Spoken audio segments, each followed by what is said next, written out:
All right, folks, we are live. Welcome to the Random Party Generator. I am one of your hosts with the most, Eric Tenkar,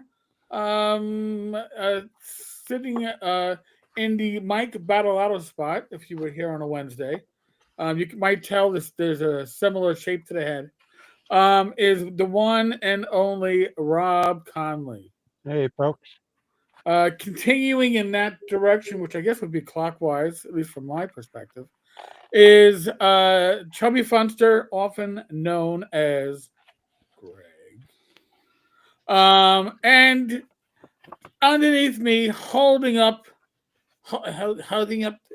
my considerable weight, is Leisure Flint Fireforge, wearing a New York Giants sweatshirt. I just realized that.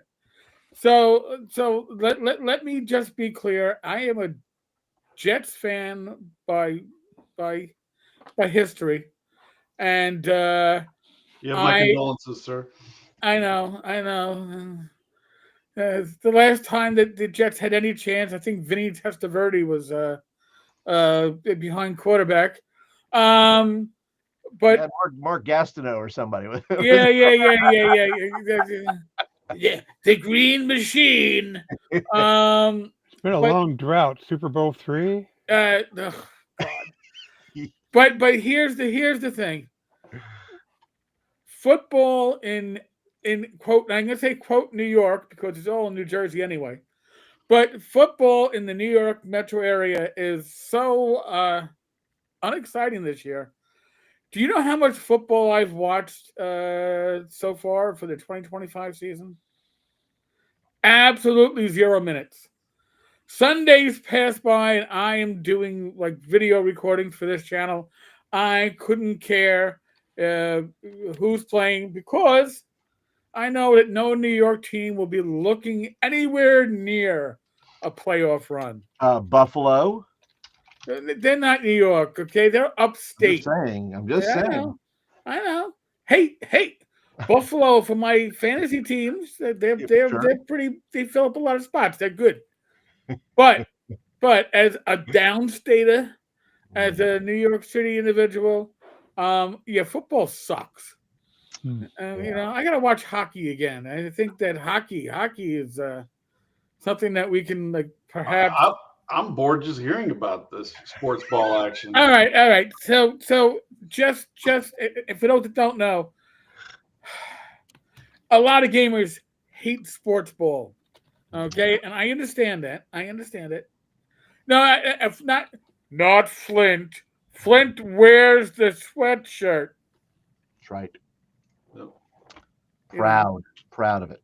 I almost listen. If I went shopping this, I know it's Black Friday. We'll talk a little bit about that. And there's some sales on Amazon. I was surprised by nothing I cared about, which like Marvel superheroes.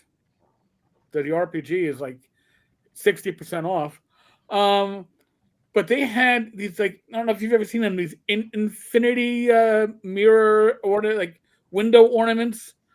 And they had one for the Giants and they had one for the Jets. And my wife's like, "Oh, you should buy the Jets one." And I'm like, "You couldn't pay me to hang that in my window today. Why the hell would I want to buy it? I can't. I can't." See, now I have a gift idea for you. So I've been meaning to ask you, Flint, what? So those minis that you were talking about the other day, Yep. are they worth getting? I think so. Well, if you watch the video, Rob, I highly I did recommend. watch the video. It's just I now highly recommend I them. can question you about them. How much flashing did they come with? Well, it's plastic, so you got to prime it, and I just primed them today, and they look really good. Cool. So I'm gonna get another. I'm gonna get another batch. So, but that's like I think that was like Mercenary Set 2, and they have Mercenary Set 1, and then they have some other ones. So yeah, just prime them, and I think they look pretty spiffy. It's like Yeah, I got for my birthday. I got these uh, acrylic pens, and for minutes for 25 millimeter, or excuse me, 28 millimeter minis. They would be really good for the maybe not for the the big coat, the primer and stuff like Mhm. that. But once you start detailing the medium details like their clothing, their Yeah. skin, these pens are like awesome, and they're far less mess than pouring out a little bit of paint into a pot uh, and then you have to clean that all up when you're done. Yeah. I caught a little bit of hell in my comments this week from saying that I didn't feel bad for anybody who stuck their head in the great green devil hill. I don't feel bad for anybody I that was like, it either. should, you should be aware that there's danger there. There's a reason why you have a 10-foot pole. Yeah. Just saying, it's there for a reason. But that's something I would buy. I would buy an infinity mirror of the Tomb of Horrors, great green head, and I would find a reason to have it displayed behind me during every live stream. It would have to happen. It would be awesome. There's money in that. Watsy, get on it, because that you can just mint money, slam. You can make more money on that than the U.S. government loses on pennies. Just pound it out. Eric, the fatal assumption there is that's their goal. Making money? Yeah, that doesn't appear to be the goal. From what I've observed. No. Listen. I don't know prior leadership.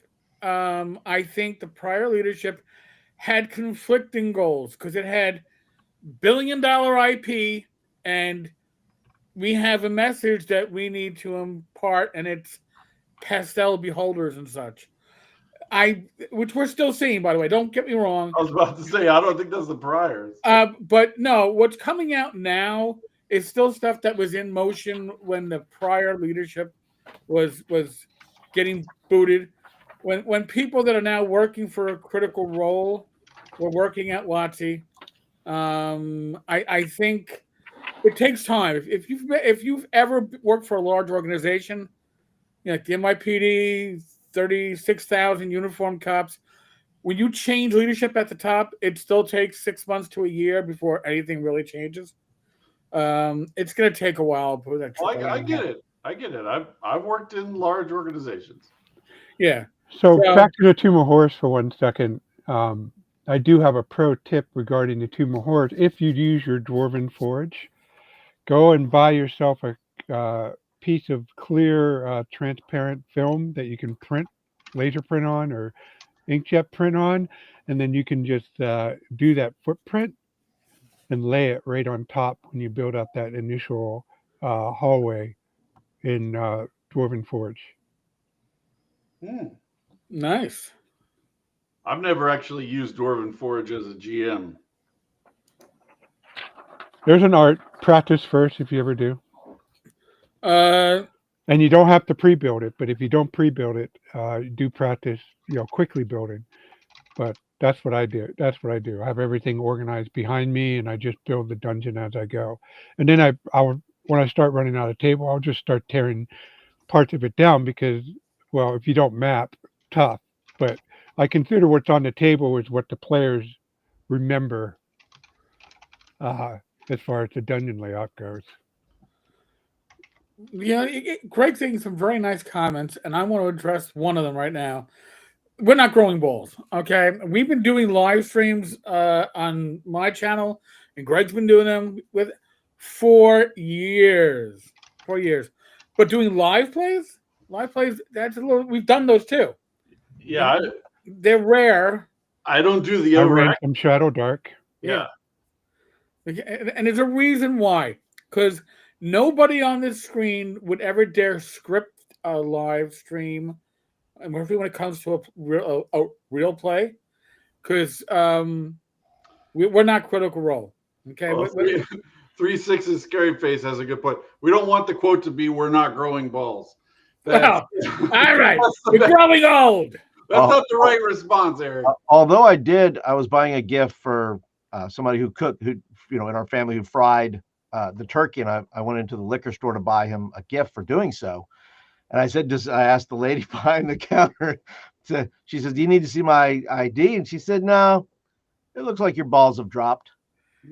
Wow. And I went, thank you for noticing. I Thank have you. trouble walking home now. sometimes, but that comes with age. That's right. So my friends have told me I have looked 60 years old ever since I was 40, when I went completely gray. Now that I'm 60, I guess I can thank that I'm still look like like I was at 40. Yeah. You stopped You're getting 40. That's older. right. That's the miracle of Yes, youth, Rob. I haven't noticed any changes at all ever. It's continuous. It's like Tom Cruise effect. right? Yes. Well, I did lose a kid, 100 pounds, so there's that. There you go. I don't look like I'm pumped up to 100 psi of air anymore. So So, for me, when it comes to that, my quick story is 10 years ago, when I was 10 years younger. So I was in my upper 40s. I'm taking my niece out. She's like, oh my God, she was 4, almost 5. And we're at a Friendlies, basically a local diner chain. And the bill comes along, and I'm looking at the bill, and it has a senior discount on it. And I'm looking at it very perturbed and confused. Winning. And Shannon's like, Uncle, are you okay? I'm like, yeah, I just got a senior discount. She goes, what's that? Well, it's a discount, like they take money off because you're old. She's like, oh, so that's good. I go, yeah, but it means that they think I'm old. She goes, well, you are old. I went, all right. Yep. Take the discount, leave the cannoli. You know, At that point, I'm pushing the bill across the table. I go, well, you're gonna take care of this, aren't you now? Okay. yeah. Oh, I've done that. I forgot my wallet. Iggy Critical, we are streaming on every channel we possibly can. No, that's one of the features on Restream. We can listen, it's like when, like, in certain channels, when it was broadcast TV, broadcasting on channel 2 and channel 22, so you can find it wherever you are. Don't look a gift horse in the mouth. Just those enjoy those UHF channels are for you big city folks. Us out in the country couldn't get them worth jack shit. Oh, all right, yeah, because the UHF goes over longer distances and such. So, and yes, Greg, you are still young. We love you. This is not a dye job. This is authentically still dark colored hair, unlike some other people. Wait! I don't dye this hair, because if I did, it would certainly be a lot darker. I know. I'm just saying. It's not silver. At least you still have hair. Well, I'm trying to do my Joe the Lawyer impression, but it hasn't quite gotten there yet. You talk more about your hair than anyone I know. Oh, well, you have to in my family, because every male in my family has gone bald, or has that widow's peak that goes back about midway. So yes, I still have hair and I can still grow it. I will run with that and enjoy it. Well, were there any controversies in the OSR sphere this week, Eric?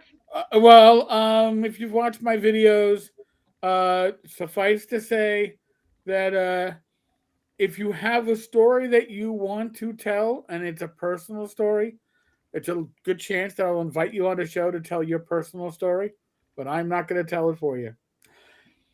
Sorry, no can do. But other than that, I think was it Necrotic Gnome has officially announced that they are not going to kill OSC Basic.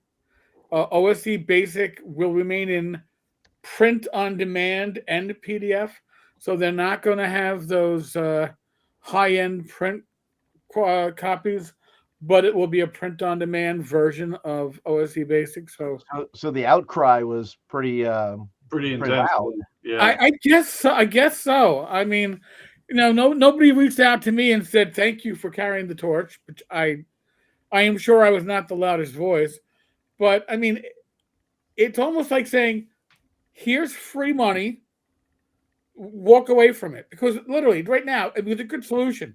You leave it in print on demand, and anybody who wants it can still get it. You don't have to leave it in print. So I think Gavin found a good solution. Well, I And mean, and there's it's a when decent this little box set. The basic one. I mean, I got one for my son to learn how to do it, Yeah. and I mean, it just worked. Like it's a nice little basic thing, and give it out. Yeah, why would you walk away? That's just dumb. I mean, I can understand not getting a offset print runs or making more actual box set, Right. but everybody knows today's internet, with print on demand and PDF sale, there is no reason to sunset a product. You can say I'm not developing anything specific for it, but there's no reason to sunset it. I suspect that initially Gavin's thought was, I'm going to merge both fan bases into one product, the new OSE edition, which is classic and advanced, but we're relabeling advanced into uh, just OSE. And he didn't expect that pushback. Now, companies like Watsy theoretically would do market research before making a move like that. Theoretically, yes, theoretically. Theoretically, like rebooting to 5.5, the Forever Edition.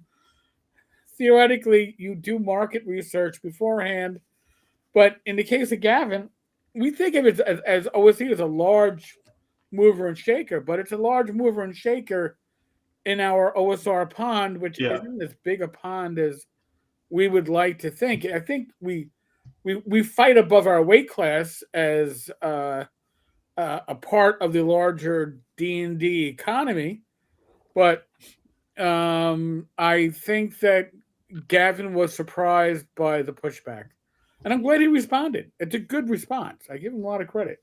Yeah, you should. I mean, I get people commenting on stuff, and sometimes I get when I show it to. I'm not sure if one of you guys said this in the past, but often Tim or somebody would say, "Why are you listening to him?" Well, I mean, they're being a bit pushy on this, but there's a kernel in truth, and I try to think of, okay, will it take away from what I'm doing to accommodate whatever this guy's asking for? And often the answer is no. No, I just have to tweak this here, and it addresses this issue, and I move on, rather than thinking that I have the answers all the time, or just because somebody has an irascible attitude and doesn't mean they don't have a point. I mean, I guess it helps that I've been in 40 years now in tech support, and when somebody's $1 million machine goes down, well, let's just say they can get a little testy with you on the phone, and you can't get testy back. So Oh, you just don't tell him to go pound sand? yeah, yeah, you can't. I mean, we do have a go pound sand limit, but it's not my call to make. Fair enough. Fair enough. There were a couple of questions in the chat, Eric. Okay, let's see if I can catch up to him. Let's see. Did anybody? Oh, all right. Is there a Black Friday sale on OSC? There is a Black Friday sale going on drive-thru right now. Actually, I've had a busy day. They got doorbusters. They got doorbusters today and Monday, so up to 75% off. I haven't looked to see what's there. I probably will, but I have not. Have I picked up? Anybody here pick up the Labyrinth Lord revised and expanded? I can't remember who said this in our private text chat, Shade, but it was like 3 years too late. Like, yeah, I'm like, Yeah, it's so 10 yeah. years, Like, 10 years too late. And I hate to done, say yeah. it may be a perfectly fine. It's probably a perfectly fine OSR RPG, but I looked at the table of content, and it's definitely now more Dan Proctor's personal vision. It had some. Let me see if I hate this new interface when it comes to finding where to preview it. But for example, under they have brownies now. They renamed thieves to burglar, which is okay. Hell, I have burglars, and I have my right. own view of thieves, and think the original idea of D&D thieves was useless. Uh, Cyclops, But this is not. He's not trying to make Labyrinth Lord anymore the standard bearer for BX D&D. Which So kind of takes away the reason that Labyrinth Lord was what it was. You know, I don't know. Uh, I mean, again, the incubation process was so long for this that the so many games have come along and done whatever he was going to do. OSC being probably the first one, Yeah. you know. So I don't know. It's Somebody asked in the chat a while back about having a weird bunch of nat ones or 20s recently. I had a Shadow Dark event. It wasn't on a live, but it was very recent where we had a guy. He had a check to make, and he had to roll. I think it was like a DC 12 check. I mean, like it was not a hard check. right. And he rolled it and he got a 1. And he used the luck token and he got a 1. And then somebody else gave him another luck token and he rolled a third 1 in a row. And we're like, God wills it, like it's like there's nothing you can do. well, Tim, if you're watching it, hopefully Yeah. your bad luck has now officially transferred. Whew, that was brutal. That was brutal. All right. So, One quick thing. We're up. This is the link, by the way, to the drive-through Black Friday sale. These are the doorbusters. I'm gonna say that of the doorbusters that they have, the Paranoia core rules, and for like I don't know, I think it was like $750. Probably not a bad deal. Land of Eam core rules. Land of Eam is aimed at younger peoples. Probably a great game to start your 12-year-old or your 10-year-old. Works for adults if you're into that. But I had backed the Kickstarter. I gave it to Tom Veralt to use with his basically his granddaughter. But that's like $350 or $375. Take a peek. I really only look at the doorbusters these days. So sorry, Rob. Just wanted to no, throw that's that all out right. there. People were asking. So the Zotron said, did Mr. Conley say the original idea of D&D thieves were useless? Said yes. The the original class structure, not the idea of thieves in D&D, but the class itself is it's badly designed. It thieves are all but useless at first level, and I I think it's I agree. I really love the Axe 2 solution of giving them basically a functional dark vision when nobody else has it, so that they can go into a room in the pitch black and still do things. I think that solves so much. It really helps the class. well. My solution was that I redid the class, called it a burglar. I have, for those who don't know, I do have a skill system with my Majestic Fantasy RPG, and I just made sure that the starting skill levels, you can't get many of them, but the starting skill levels were not 15 or 10%. They were like a more reasonable number, like 35, 40% for your primary focus, Yeah. whatever it is. And then it improved, and it doesn't get out of whole. I made sure the numbers reflected how OD&D progressed. So when you're at 12th level, it's not crazy out of control. But the original idea of thieves were just, I didn't understand why everybody. The only reason thieves became special because everybody misinterpreted the rule to think that only thieves can move silently, only thieves can open locks or find traps. And that's not how it was with the 3 little black books. But that when the thieves class came into Forte, everybody thought, "Oh, well, only thieves can do this," and And that's thieves did it poorly. and I thieves mean, did it poorly. honestly, when I first started playing AD&D, everybody liked to play a thief. Nobody wanted to be a single class thief. Everybody wanted the thief to Fighter be called thief. Yeah. fighter thief, magic user thieves, so I could wear a little armor and have a better weapon. There were a lot, and it was always a multi-class. Thief was always an attack on. And honestly, I'll tell you, the unofficial OSR rule, and I've mentioned this on a video or two. If you have to roll, you've already lost. In other words, if you're looking for a trap and the only way you're going to find a trap is by rolling, as opposed to telling me how you're looking, how you're exploring, then you've probably already found a way that you're going to find it and not in the way that you want to find it. Right? If you're going to disarm a trap and you're not asking me, listen, is this, what kind of a trap is it? Is it mechanical? Is it a pressure plate? Asking me all these questions, and then you go, oh, well, if it's if I see a wire or a string, can I disconnect that aspect of it? When you're thinking like that, you're taking the dice roll and the randomness out of the equation. That's how you should be playing, and that's what the DM should be encouraging. But because of the way the thief class is written, you actually would think that their abilities are so shitty at first, second, third, fourth, fifth level. Why would you make those rolls? Why what thief is going to survive when their chance to disarm a trap is 20%? Well, I see a lot of people in the chat had the same thought as me. I actually just went and checked the second edition rogue.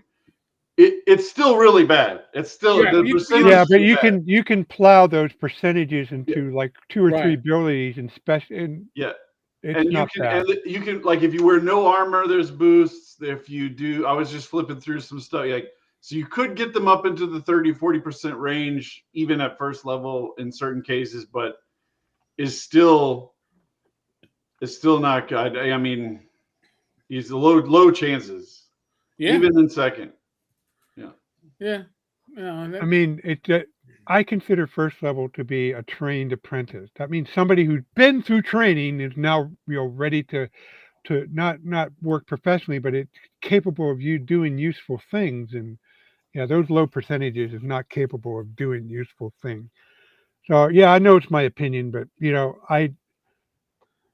maybe I was inspired by 2E when I came up with my skill system, but I made it a D20, not percentage based, and made sure that characters can be good at a handful of things. Well, burglars could. Other classes only get 2 or 3 skills that they're good at. Because burglar, I have these bunch of classes that are good at things other than combat and spell casting, and that's what burglar is an example of. Yeah. No, I like a thug. Like they've got a few. Your system has a thug, right, Rob? Yes, I have. You have a few thieving abilities, but you have a lot of heavy fight. Like fighter thief is where it's at. I think. Yeah, basically a thug in my system is has some skills, but they fight like a cleric.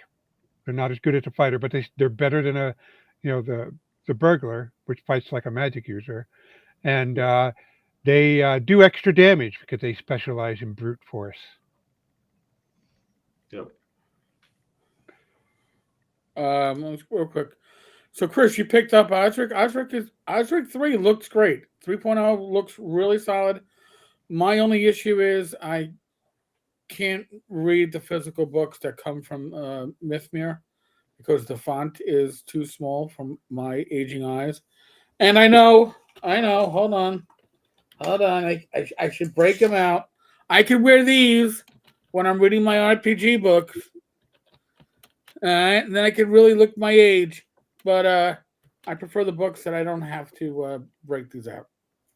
So ever since I opened Shadowdark on my phone 2 years ago or whatever, I realized this is the way to go. Like it needs to be visible on the phone. There's going to be so many people in the future reading off of the phone, reading off of iPads, whatever, small devices. Having big readability is absolutely critical. Yeah, no, that's what was the first game that really stressed that. God, Warhammer clone. Why can't I remember what it's? Zweihammer. Zweihammer was the first one, and I can recall that came out with like a mobile edition of the rule set, so it'd be easier to read on a phone. I could do that. I mean, I'm still planning with my Majestic Fantasy RPG to go, you know, digest size single column for the most part. So I mean, if you've got a, uh, what do they call it, a fatlet, or like an oversized iPhone like I do, you can read on it, certainly, and it certainly helps. Well, the other thing that I don't think is caught on, and I haven't really exploited this myself, although I have some stuff up already, is that with JavaScript being so widespread among browsers and stuff, you can make these apps that would run on your phone or anywhere. Just, I mean, you still have to have internet, but um, though technically, if you download them on your PC, you can run them standalone. But yeah, you design apps. Like if you have random encounters in your book, make them available online so people can click a button on a JavaScript enabled site. It doesn't have to be fancy. Mine uses a simple black and white style uh, that I have some feedback on and people seem to find useful. Rob, you're asking for technical abilities from people like me, who doesn't. If I screw up the recording of a video, I stop and I go back to the beginning and I start again, because editing is often beyond my skills. I've done it, but it takes me longer to edit than it will to re-record. So I won't Well, be. you can just ask Greg AI to write And you the I'd ask code. Rob. I would ask Rob AI. Oh, you Greg would ask Rob. AI. This There is is not. no Greg AI. Yeah, no, it's the Rob AI that will come back and pop out the script for me. I'll be like, oh my god, this is spectacularly awesome. Thank you, Rob AI. You are Rob AI. You are the only hope. I would hate. This is the I worst. think the world would be in a bad place if that was true. Well, you guys have read a lot more 5e than me.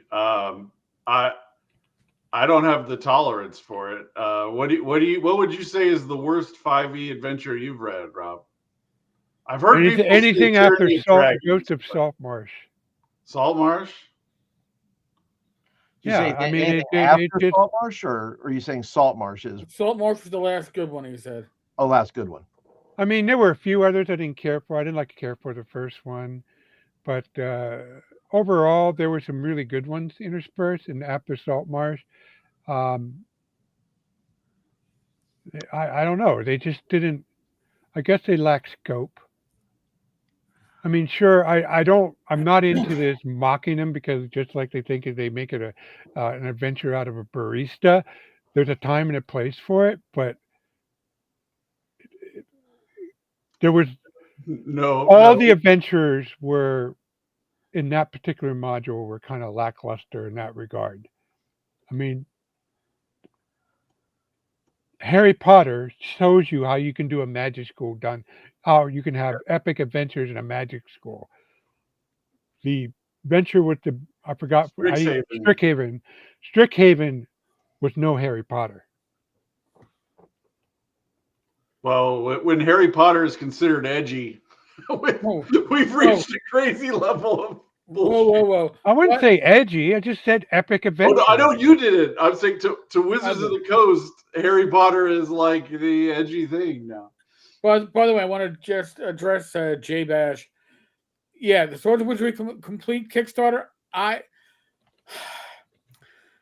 don't know if anybody remembers a couple of years ago, Frog Guy Games, when they still had Swords of Wizardry, they did the box set.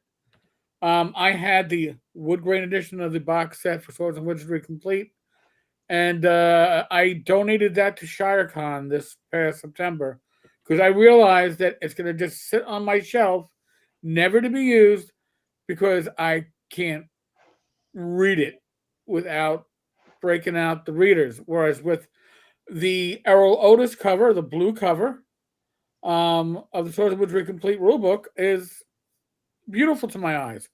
So if my word of advice, I'm sure the aging eyes, Greg doesn't care, But the aging eyes on this show that are being affected by age, and by the way, I normally wear glasses when I'm driving, so with these three of us, consider your audience, especially if you're in the OSR, when it comes to the font size and the font that you use.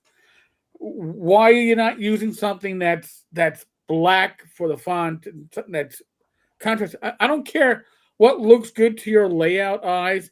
This looks better. You know what? It doesn't look better if it's not readable. Readability is number one when your audience has been around and playing RPGs for 30, 40, 50 years. Aim for those people and ask yourself, will they be able to read this easily? You want your game to be used, right? And if people are going to go, I like it, but I can't read it, then you're losing market share later on. Just saying. Hey, Eric. Yeah. I like to hold on. Let me Why, Val?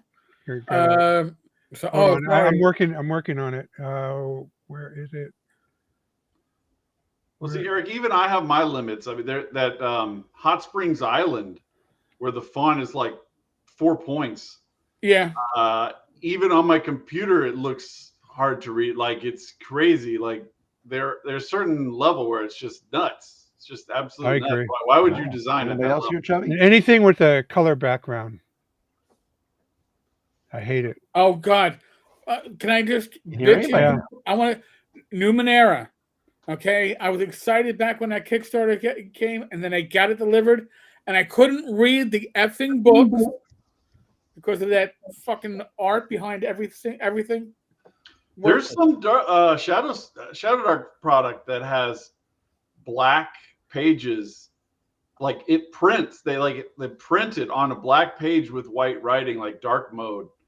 I was like, I don't know if that would work in print, but Yeah. the alien modules are in black and they look fantastic. But that's like a high gloss. It's very well designed. So I don't know. So I'm like going to revisit that. Doing stuff with JavaScript and web pages. Would you mind showing my screen and then posting that link?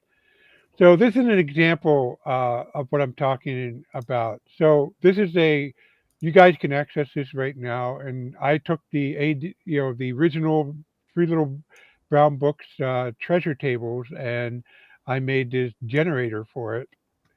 And if you click on it, it will generate those treasure types. And I even included the unguarded table, which I think in the monster treasure assortments. And then some people asked me for be able to generate magic swords separately. And then just I took the BX dungeon room content generator that generates, whether it's empty, has treasure, or has monsters and stuff. But this is the kind of utility that doesn't require a big fancy website, just a basic knowledge of JavaScript and a little, care in how it looks like in the end. You can make some stuff that's really useful for people for your RPG or your products. So just wanted to show that. And Greg, I was gonna comment on your thing about what is the worst. You say the worst 5e adventure? Is that what you asked? Yeah, that was somebody asked that in the chat. Okay. Well, I was just gonna say I think they're, for the most part, all of them are underwhelming.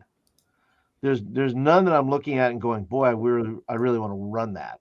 I'm not chomping at the bit, because they're just, and once again, it's all very subjective. Somebody else can read it and and see whatever. But things like the Dragon's Hoard, I think something like that, where there's this section of it where it's this long journey where you're taking them, like it's just this travel piece to it that I'm like, I don't want to take my players. I don't want to take my players on that.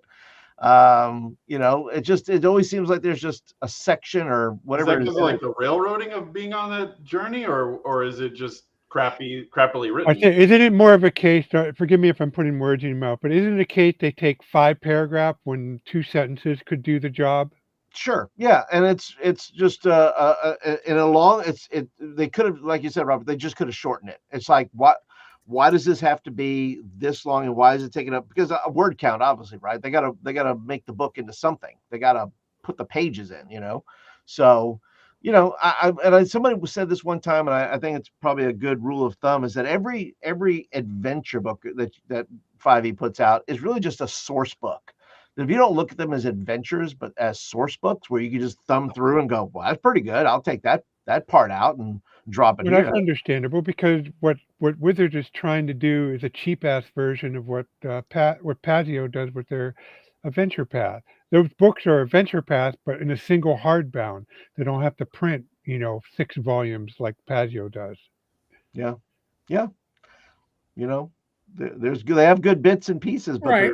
And they're not Well, cohesive. yeah, because Flint, in my Curse of Strahd analysis, I talked about this basically like a bunch of random things that you can put together to make a campaign, but it's not written to be a campaign. It's not written right. that way. Well, it's probably written by different people. They never really joined it together. That's right.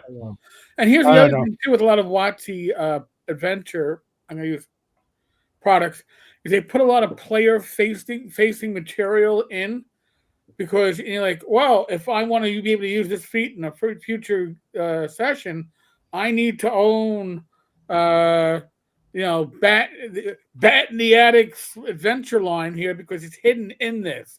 They're trying to find ways to get players to buy the adventures so they can get the player-facing material, and it's a little I gotta disagree with you on that, Eric. I may be on the later ones, which I didn't get, later ones. because the earlier ones didn't do much of it all. I mean, Sword Coast Adventurer was the only. Oh, but Rob, you're talking stuff going back nearly 10 years. When Thanks, Eric. I Now will I say feel this, old. when Mike Morales was no longer involved in the product line, their products started shifting to more classic design, to more let's go role play a barista, or here's a bunch of random adventures that we're throwing together under the theme of I don't know what theme. Pull one out of your random generator hat. We'll find a theme that fits. It was very weirdly unbalanced, and from what I've seen now, if you ask WotC, 5.5 sold better than, 2024 sold better than 2014. But then I find that hard to believe. That's impossible. Yes. Well, here's the thing. It's the fastest Remember, selling or some shit like that. Yeah. but remember, these numbers are comparing apples to bananas. All right, so not even apples to oranges, where they're both kind of round, because they are likely claiming, and I can't prove this, folks, but when you say, "Hey, you can only pre-order through us," and when you pre-order through us, you got to get the D&D Beyond edition as part of your bundle, then that's every pre-order counted twice. Because they never said it's the best-selling print edition. It's the best-selling edition. It's just So marketing words. Yeah, parsing words is very important, and it was probably very important for whoever's job it was to make sure that if I want to get my bonus this year, I got to find a way for these numbers to work. How do we get there? Well, stop counting the book trade. Some people have suggested to me some interesting solutions for these problems, Eric. Okay. So let's take Radiant Citadel, right? Obviously, absolutely horrible product, barista type, but it's Radiant type product, right? So don't use it as intended. Instead, it becomes an atlas of places for you to go in and conquer, like the Gith or something, right? So you go in, you use the Radiant Citadel as the hub of your operations to then begin launching aggressive raids against these defenseless idiots in all of these other realms, right? So you go in and you're just slaughtering them and taking their stuff and leaving.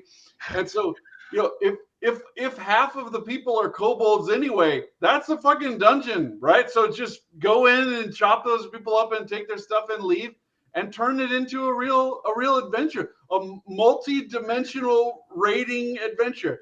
See, so you gotta turn lemons into lemonade, turn it around. And that's literally good DMing, right? I mean, a good Yeah. DM can take almost any product.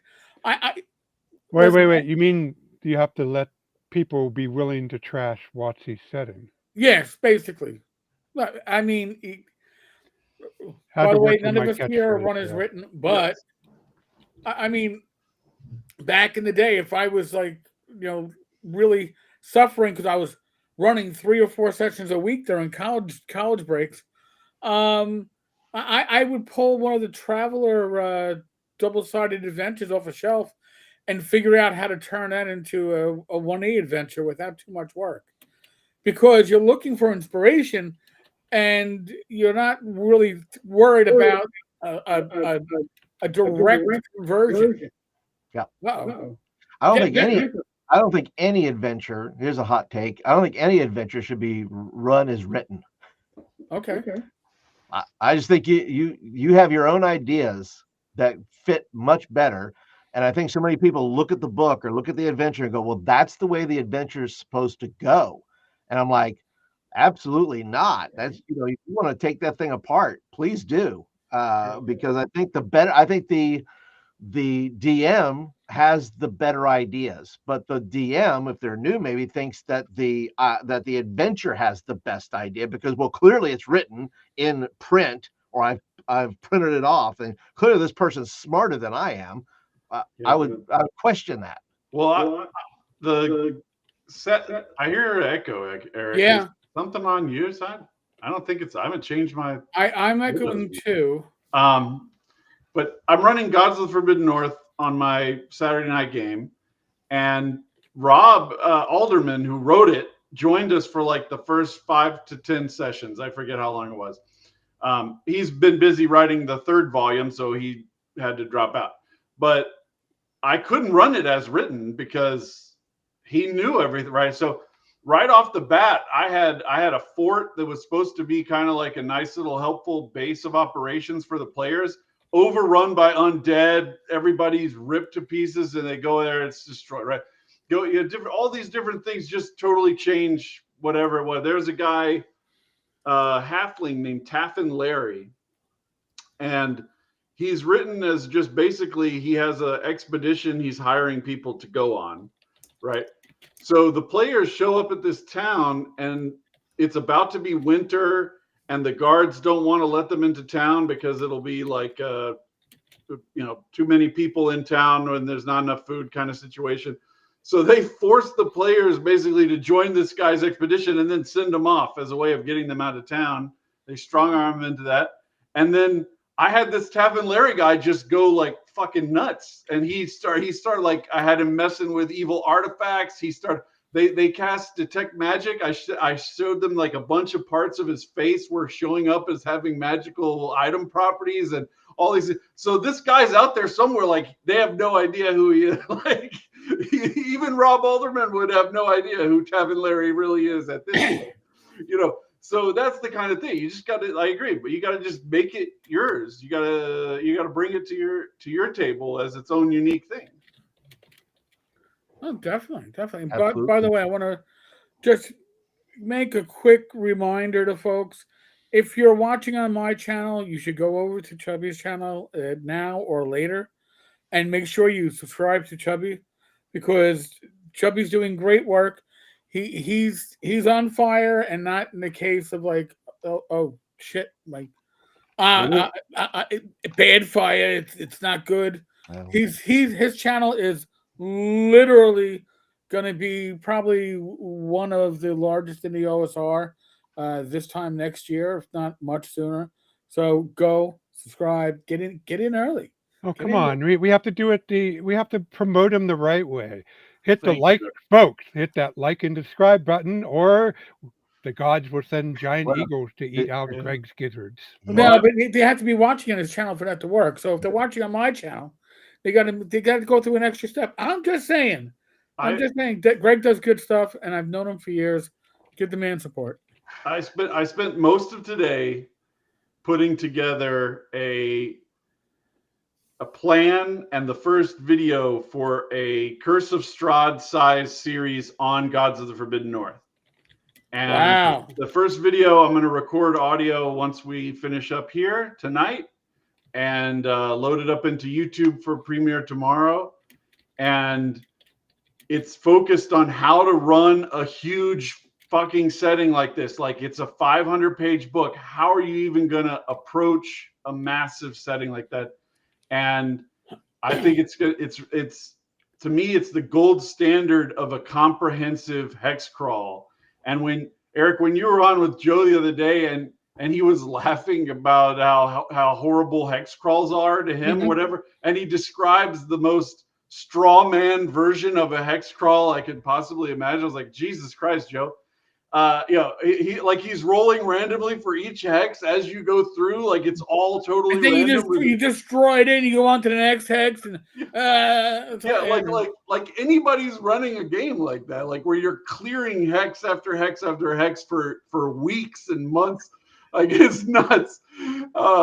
So for me, I think this is what it's the best like open sandbox I've ever seen designed. That doesn't mean it's perfect. I'm going to go through a lot of this stuff and go into how I think it can be improved significantly. But the raw material is 100 times better than anything I've read in Wizards of the Coast since early third edition. I didn't catch the title that you're talking about. Amazingly good. Sorry, Rob. What? I didn't catch the title of what you're talking about. Gods of the Forbidden North. Okay. By Rob Alderman. Is now he's about to release the third volume. It's already kickstarted. It's a huge mega dungeon. So volume 1 is the surface world. Volume 2 is the underworld, which is the same size, contiguous. And then the mega dungeon of the bad guy goes between both levels and has all these different connections to both of them. And it's incredible. I mean, okay, so I'll bite on this. So if I go get, have only taken a bite, really, So if I go get this, what lessons you would suggest that I look for to take away from my own stuff? First off, the mix that he has, like to compare to Black March, right? Okay. So in yours, you have all these different encounters that are spread out across the map, right? But what he has is set up so that there are kind of like, to use like a solar analogy, there's like star systems of little locations. So there might be a location that has like 4 or 5 things around it that are related to the thing, right? Okay. So you're getting these kind of pods, and then there's all of this interconnected tissue between the two things. So like if I go to Castle Blackmar, is it just Castle Blackmar? Is it gray? I remember there's gray elves there or something. I can't remember. Right. If you go there, you might get some rumors, right? I'm pretty sure, but it's not going to have, 80 different connections to all these different things that are happening out in the hinterland. So like, it's just the interconnected tissue between all these different locations. And then he has the most amazing religious stuff I've ever seen in a role-playing game. So there's like an Orthodox church that's the civilized church of the empire. It's like a Roman type empire that's really more Byzantine than Roman, and that they're in decline. And then there's a native religion that is like animist and kind of you're offering to spirits to not, so you won't get hurt by things. It's very fear-based against this hostile stuff. And then there's a third religion of this incredibly aggressive maniacal cult. And it is like Scientology adapted to D&D. So as you go up through the levels, like in Scientology, you get access to all these different magical powers and influences and abilities, but you have to make all these sacrifices like the Scientologist person does. In Now, how does he convey all this without turning it into not only a setting product, but a rule supplement? Well, it is a setting product for sure. There's an appendix with a whole bunch of rules integration, but OSC already has enough rules to handle almost everything. He added rules for like hypothermia that are even better than what's in base kind of D&D ideas. There's multiple levels of temperature and cold because you're in like the subarctic. It's very cold. And all this kind of stuff like that. So it's added on to OSC. I've talked to him about if he'd added in his own races and classes and stuff, it would have bumped up already a huge product. So he hasn't done that, but he does have ideas for like making either race as class in OSC style or a race with a separate class type thing, like in advanced. But he just hasn't done it yet. He's been focused on getting the core stuff completed. Okay, so and I'm not trying to be defensive here because talk about this so people listening can get something out of it too. But okay, so in Black Marsh, I do have those interconnections, but what I didn't do was summarize them somewhere in the beginning, which is a thing that I've corrected in my, into the Majestic Fantasy realm. I made sure that I have a bunch of introduction chapters that lay out the connection before you get to the list of hexes. How does he convey those interconnections? Do you see what you say? You see this location as a hub and a bunch of other interrelated stuff. What did he do to make that? Obviously, it came across loud and clear for you. So what did he do to make that happen? Well, a lot of it is written into the individual instances, like you said. So, for instance, there in ours, there's a bandit called Cyrus. That there's rumors about this bandit. People talk about there's a bounty to get this guy or whatever. He's a low level. You could probably take him out as level 1, but he's got guys and he's holed up somewhere. You have to find him. And then there's another temple. There's a temple of this sorceress who has a very impressive retinue of clerics in full plate. Okay, so if you could not take her on as a first level character, right? Mm-hmm.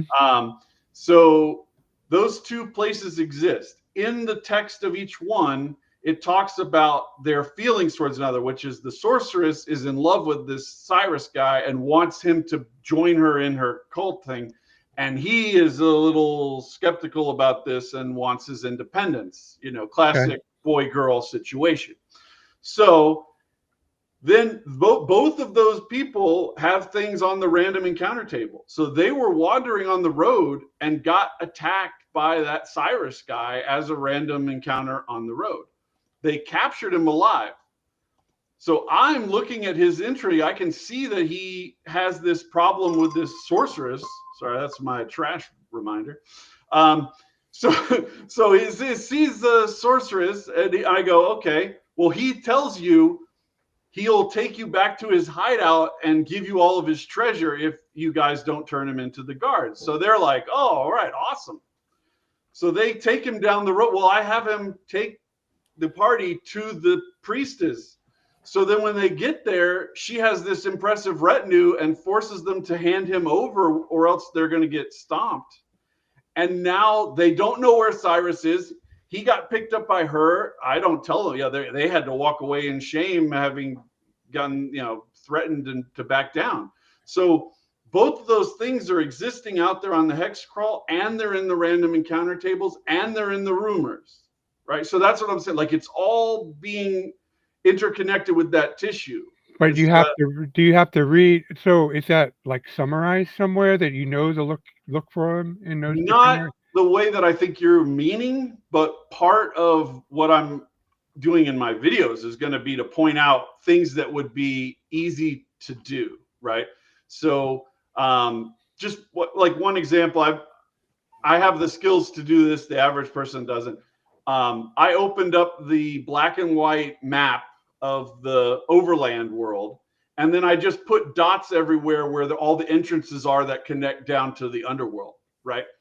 And I'm going to say in the thing, like, I think making handouts like this is important for managing a huge product like this, right? So as I go through, I'm going to be pointing out things that I think would be useful ways to do that Rob didn't do, maybe not even just because he didn't have time or he didn't think of it. It's not like something he neglected per se. You know, I'm just saying, Right. like, these are things that, because the whole reason I'm doing this is to focus my own view on what I think a perfect setting should be, so that the next thing I make will be better, right? Like like you going back to Black Marsh and making improvements. Like I'm interested in improvements. That's the bottom line for me. That's why Well, I can I don't get definitely into any of say, the OSR stuff about whether this is the best way to play from 1982. I don't give a shit about that. I care about what is the practical impact of certain changes.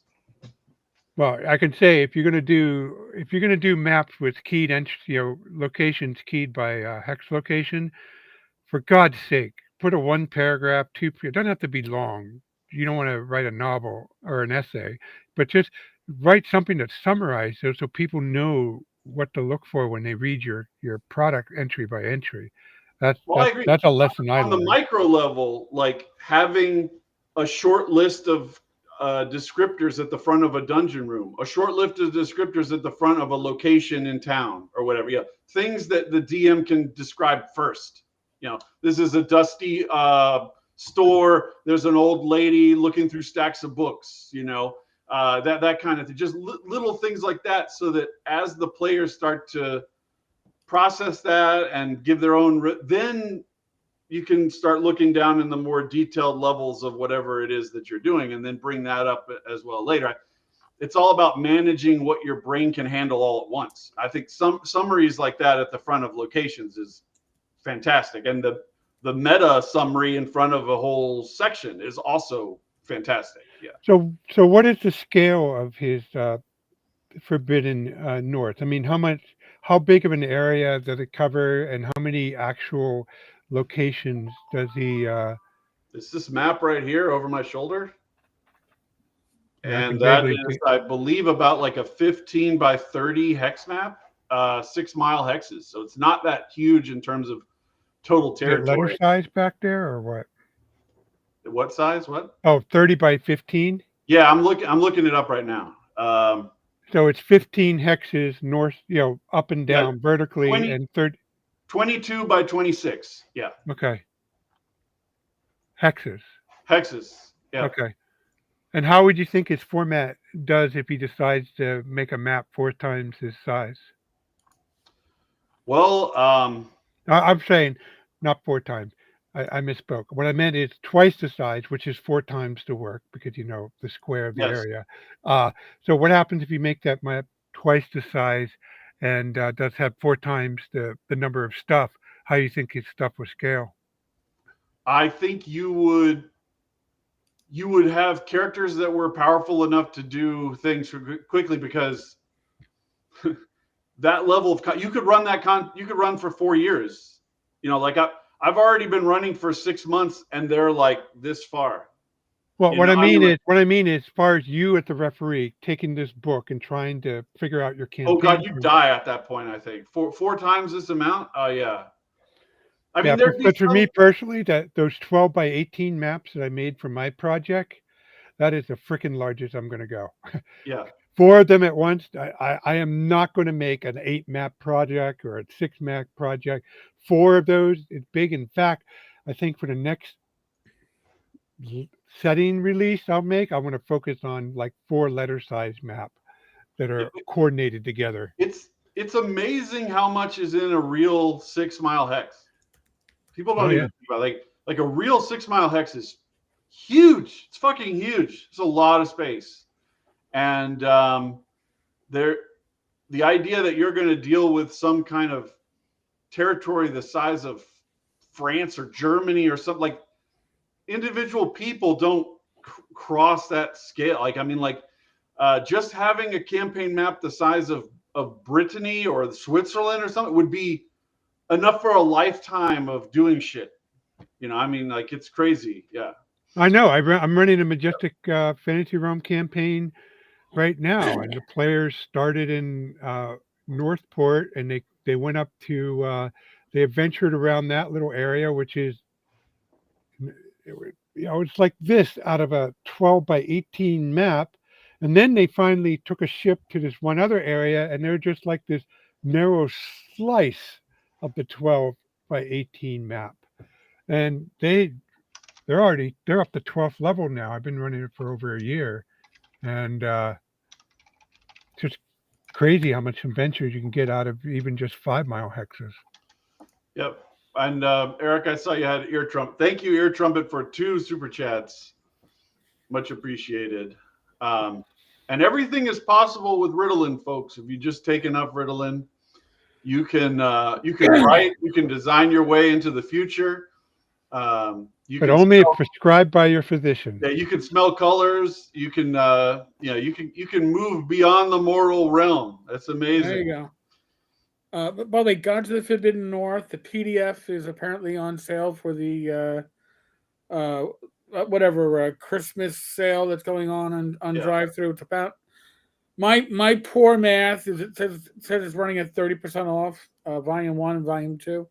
So just throwing it out there. I own them in print, and how do I own them in print? I own them in print because they went for auction at Central New York Con this past June, and I drove, so I wasn't like I had to put them in luggage and try to. Yeah. They're huge books. Yeah, they are sizable books, and they are beautiful. And even the print copies aren't really bad for what you're getting. Whether you're getting is it soft and hardcover, or is it? I have to imagine it's just hard. I mean, soft cover would be phone book. Yeah, soft cover is $55, hardcover is $60, and that includes the PDF. But it's $17.49 for either one in PDF alone, and they are beautiful books. I have not read them, end to end, but I have certainly done that normal old man. I got to look through and look at the pretty pictures. The paper quality on, I think there's a premium one and the print on demand version are different. The one I got that at North Texas that Rob handed into my, directly over to me, that one is fucking beautiful. The paper quality is insane. Yeah, I'm not even. It's been a couple of months since I've looked at them, so I'm not even sure what the paper quality is. But they are impressive books, folks, and this is something that, if you are going to run a hex crawl or a sandbox, that's the material that you're looking to inspire yourself. And Roger, I love you, man, but I had to. I literally had to. Nothing bad against you or anything like that, and just I had to. I've really enjoyed making this video today. I'm looking forward to doing the whole series. Unlike Curse of Strahd, and a lot of the work that I've done is here's how to salvage your investment in this product, right? So like you've already dropped all the money to get Curse of Strahd. Here's the things you can do to make it easier to manage it, easier to run, to do this stuff. This is like the challenge is being able to remember it all. I mean, it's just fantastic. So managing the situation is the key, is the problem, not the actual content. Right. That's a pretty good point. So other than listen, just so you know, folks, this is the holiday weekend. I'm surprised we were able to get the panel together. We weren't sure, because some people have, like, I don't know, responsibilities or none. I don't know. It depends on how you look at it. But we are currently we've hit 65 live viewers. We're at 53 right now between the channels. So thank you. Thank you. And the chat has been so chatty that I have been trying to, if I look away from it, it has scrolled past a whole section and I've missed the comments. So I will apologize up front, but thank you all. Now, Greg, I'm going to ask this question of you. When did you launch your channel? Technically, it's been around for like 3 years or something. But when did you start pushing your channel like crap? When did you start? I don't count my Feltothraxis videos as launching the channel. Okay. Yeah. So that would be let's see, September 4th. September 4th. So we're coming up on my math sucks. What, 3 months? 3 months, yeah. 3 months. You've already surpassed 5,000 subs. But not only that, judging from tonight's live stream, which, by the way, I'm going to apologize for this one. I should have given Greg an earlier notification so he could have linked you all in to make sure you weren't going, oh crap, Greg's going to be having a live stream. I am used to literally live streaming with people who I send a link and nobody has another channel. Greg has a sizable audience, but I can tell from the chat, I can see which of you are coming from my channel and which of you are coming from Greg's channel, that not only are you passionate about Greg's work, because I can see it in the chat, but you're really happy with the work he's been doing on his channel, which means, Greg, you've hit that sweet spot. Nobody in this chat is blowing smoke up your ass because they're trying to make you feel good. Okay, they really truly do appreciate the work you are doing, and I'm happy to see that. Yeah, I've and you're known, leveraging your natural skills at presentation, all those, yes, what you're doing for those corporation, your McDonald's training manuals and whatever, you know, just, and I can neither confirm or deny that I've worked on McDonald's training material. but we'll just leave it at that. But yes, maybe I you should agree. slip them a manual on how to fix their damn ice cream machines. Oh, oh no, there's that's not people who've them. made That's full licensed. observations on that. Yeah. Yeah, that's a third party contract, and whoever has that third party contract is going, yes, we I rock, talked we about this a control little this. bit with Joe, and the issue that Joe comes to it with, like, he wants to run a game as if assuming everyone is already at like the alpha veteran level, and that's fine. But Flint is not running games like that with the girls and boys at the, I said that in the wrong order, Boys and Girls Club, teaching them how to play role playing games for the first time. And so I think there's been so much advancement in role playing games over the past 30 years, and very little of it has been in organization and presentation design. Almost all of it is in visual aesthetic and content, like having rich content. Right. But being able to actually teach someone how to do the damn thing is important. And there are places where that is super important in real life. I don't work on training for how to fly airplanes, but I want that training to be really fucking good and work really well. So I don't want it to be like, we're assuming that you're an expert at flying a plane right now. We're just going to start out like this. No, I want to ramp it up with some education and figuring things out. So a lot of that is missing in the role playing game hobby. And I started doing the videos because I was like, a lot of these reviews, and I'm not trying to diminish this work at all, I think it's important.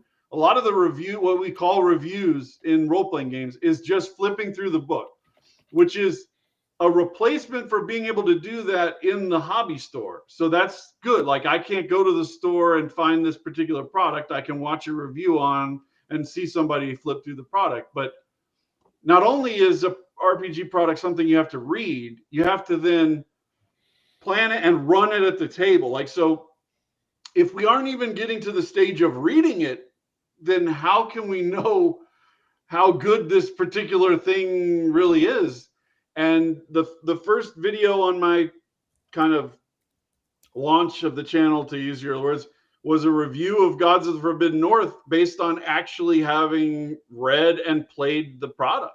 And say that, this is why I think it's really good. These are the things that are useful to me.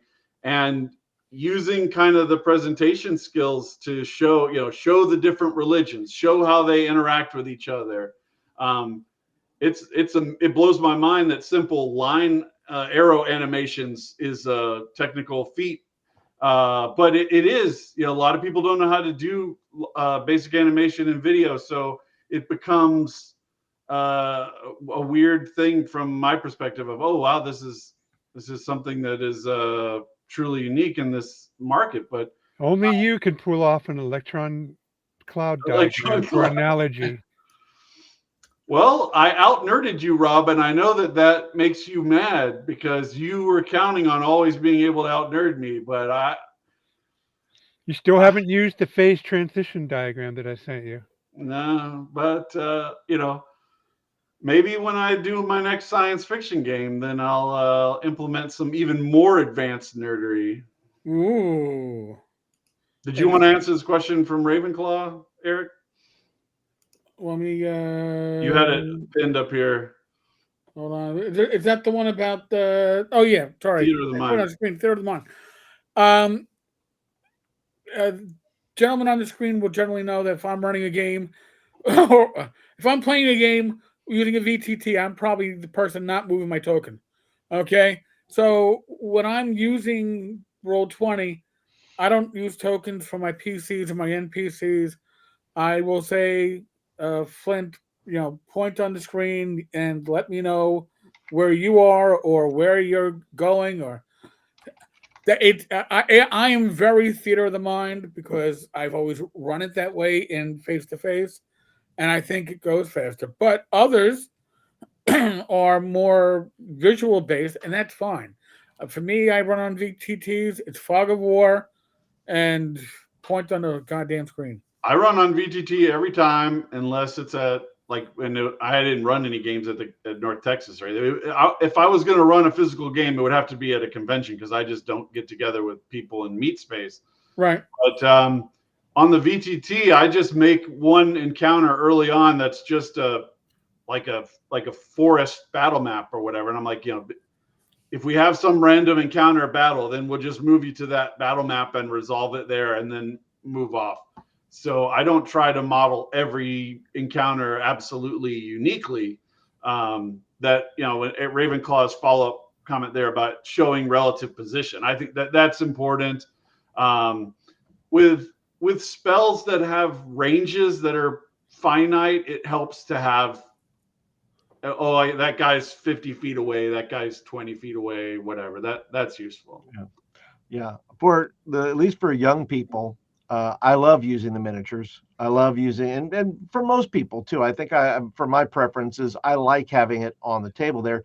But for young people, it allows them to dial in and focus because that's their thing, is they have some attention. So if they're looking at this, I think I want to say that Rudehammer calls it the campfire effect, where you're looking at something as you're doing the thing that you're doing. Yep. And so so for that reason, I don't mind doing theater of the mind, but boy, I bought a crap ton of miniatures. I'd hate not to use them. So I've That's fair enough. and I got a bunch of crap that I like to use. I don't like to clutter it up, but certainly I like to use them for most people, just so they can dial in, just so they can focus. Well, and if you're running for kids, visuals are huge, huge. Yep. They're on their phones or they're playing on computers. So if you're sitting them down for a game, having 3D miniatures brings them into it. I've seen that, and I totally support it. I play with old people. I'm lucky enough to get them to point on the screen. So as those of you played, you played in my games, Greg, and you have too, Eric. I use maps and minis a lot. He uses dynamic lighting. I mean, I only do that for live streams. It's too much work. It's a lot of work. But there's a reason. I mean, there's a reason why I've done. This is just one of 9 tubs for miniatures that I have. Just I've seen dragon spawn. I've seen Rob at conventions. None of Rob's tubs contain his many victims. I just want to get that out of the way to make sure that disclaimer gets out there. There are no victims. Okay, go on, Rob. Sorry. Okay, so I'm not sure. So longtime viewers may be aware of this, but those you knew that I am 50% deaf. I wear hearing aids, and I had a nerve damage at a young age. It affects my also affects my ability to process English, and surprisingly, considering how much I write, but it's uh, it's still there after all these decades. So what happened was for me to referee, I couldn't just rely on theater of the mind because I mishear all the time, and it wouldn't be fun for me. It wouldn't be fun my friends. And so when I got my first box of Grenadier miniatures, and I raided my mom's supply of. She was an elementary school teacher of out tag and markers and stuff. I was using battle maps and minis because for then they don't have to tell me what their character's doing. They show me what their characters do. And plus, we were all young snots back then. We always debated, no, this is not what I really meant. I was really here. Well, if Yeah, you use maps and minis, you are where you are on the damn map. So you're not arguing that point. So between those two, I I learned to like mini maps and mini, but more importantly, I learned how to do it well because I don't want to sit. I want to want. I could see my players sitting there if I take too long to do a layout. So I learned to know where to cut back and how to do the quickly, do the minimum. And you experienced this, Greg. I mean, I know I had these elaborate maps, but when you guys did something expected, I didn't take long to set up whatever it is you guys got yourself into. Yeah, I Did agree. I? So I learned, I practiced that. So if you use maps and mini, I think just practice learning how to set up. Have generic battle map. Have a generic road map for roadsides encounter. And then when you have time, do prepare like with dynamic lighting and stuff. And it served me well for decades. so we all have different styles. It comes down to it. No one style is right or wrong, but there is one style that's right for each DM.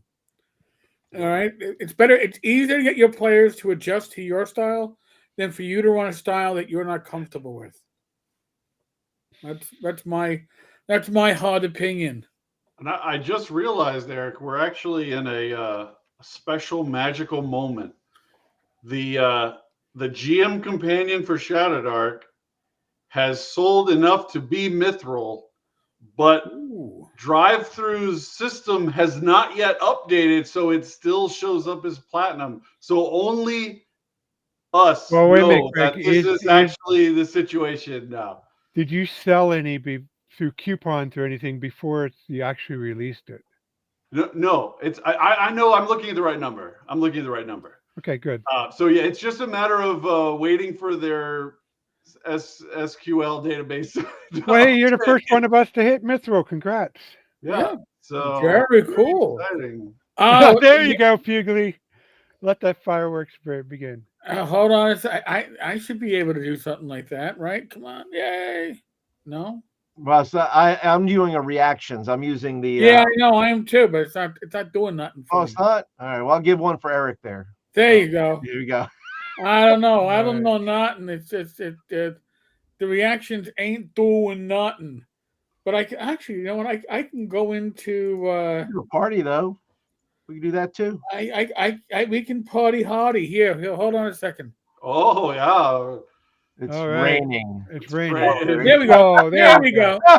Sorry, Chubby. We didn't mean to rain on your I parade. didn't mean to be in your Literally, parade. I gotta literally, we find the rained on right your thing parade. there. So, I folks, hit feel the so like button, sparkly. like, subscribe. You know the thing, the thing. All right. Do Oh, we have time for? I have some progress update on my northern marches. Oh, your sure. Kickstarter. Yeah. So I have some more art coming in. And hold on, let me check to see how the view is. Yep, that's good. So this is Richard. This is not Richard Lutchek. This is Rick Hershey. So this is Which is the a scene uh, in the wild north, uh, Rurison settlement. This is the Griffin riders of the Sky King, the Targaryen Khan. Hill giants being hunted by werewolves, goblins. We're still seeing the house. You still seeing the house? Oh no, wait! I'm I sorry. see. I was It on was a little YouTube, close. not on Restream. My bad. Sorry, I Okay. spoke too soon. And the goblins above the Tower of the Three Baba Yagas. They're minions of the Baba Yagas. Uh, Another settlement.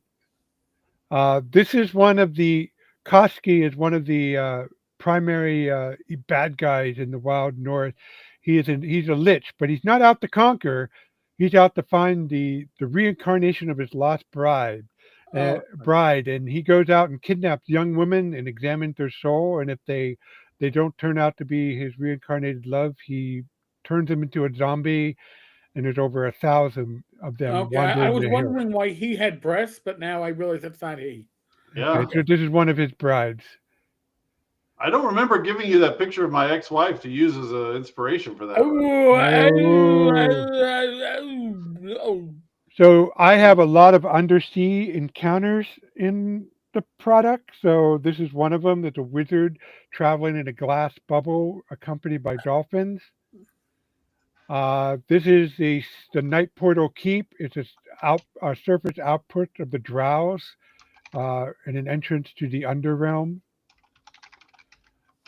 This is an undersea grotto. This is a group of intelligent octopus building a strange pyramid underwater. This is a underwater temple. Are there any naiads in there, Rob? Oh, oh, This is oh. an adventure. Yeah, nice one, Greg. This is an adventure being tangled by kelp. Adventurers being caught in current. Adventurers quaffing potions of water breathing before going underwater. Guys catching a fish. This is an undersea caravan. Do an attack of merfolk and Shahugans fighting it out. No, I don't have any naiads here. The rest of the pictures I showed on previous podcast, but it's almost there, and I'm starting the final layout. You've been spending Good your time. coins wisely, sir. Yeah, it's Well been a done. bit pokey, but it's gonna come. It's gonna be good. So, Flint, do Yeah. you have anything to pimp? Probably just the YouTube channel, I guess. I'll gladly take the. I told Chubby, I said I'd gladly take the crumbs from your table, sir. Uh, I believe I am 70s. I'll say 71, and I don't mean to sound very Joe the lawyerish, but I am 71 away from 2000. I will say that, as Very the nice. numbers mattered. But so yeah, anybody would like to go over and Drop your subscribe? channel's link in a private chat, and I'll put it up on screen. Okay. You know, Yeah, someday I have to join the YouTube crowd. Rob, It's here, fast and dangerous, Rob. You don't I'm know if gonna you I'm can gonna make a handle this prediction. lifestyle. I'm gonna make a prediction. My wife's YouTube channel will launch before yours does, and and it's gonna be like a yoga meditation channel. So it may put people into a restful, sleepy state, but they'll be looking for it. Okay. But I mean, we need more Rob. It's like you need more cowbell. You need more Rob. What? I just saw that Saturday Night Live skit again, and that's like, oh my god, it is ageless. It's never Oh, not I'm the cowbell ringer of the OSR. That never, might be Rob, never it. not funny. I think if you just filmed some great analysis videos from the woods, like your Kickstarter video, have you could have a picture of it, and then you could tilt your head out from behind a tree. You could be like, You gotta put "This the is head. what I think," and then put it back. Like I'm just saying, there's a lot of you can do a lot of things with that Well, kind of my environment. camera doesn't have range, but I can show you actually, I that's the exact format I was thinking of. And I found this guy who reviews science fiction who does it pretty much in he's in the Dakota, so he doesn't have much woods, but he does all his stuff is outdoors.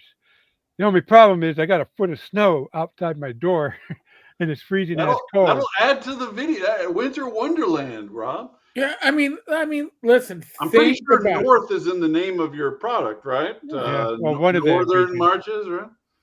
Didn't James Raggy last year do a video of him running in the snow half naked? I Completely am not naked. going to do that. Not half naked. I thought that is Completely the naked. hardest. Joe has that task. video recorded somewhere, Eric. You have to get that from him. No, I'm not.